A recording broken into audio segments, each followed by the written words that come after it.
Hello বন্ধুরা, সবাই কেমন আছো? আজকে আইসক্রিম তৈরি করব। তো প্রথমে দুধটাকে হালকা গরম করে দিয়ে দিলাম 1 টেবিল চামচ কাস্টার্ড পাউডার এবং 1 টেবিল চামচ কর্নফ্লাওয়ার।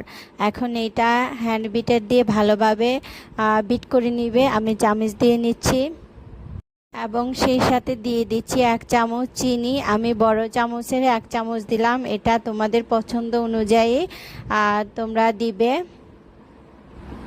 সব উপকরণ দেওয়ার পরে দুধটাকে আবার একটু গরম করে নিচ্ছি এবং মিশ্রণটাকে একটু ঘন করে নিব।